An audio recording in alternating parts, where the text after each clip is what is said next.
Mimi naomba nikueleze ukweli Enzo.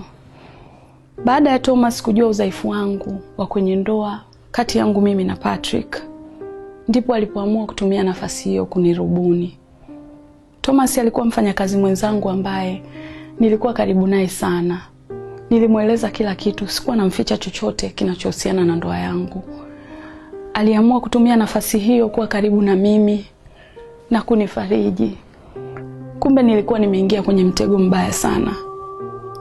Thomas alikuwa sio mtu mzuri kwangu.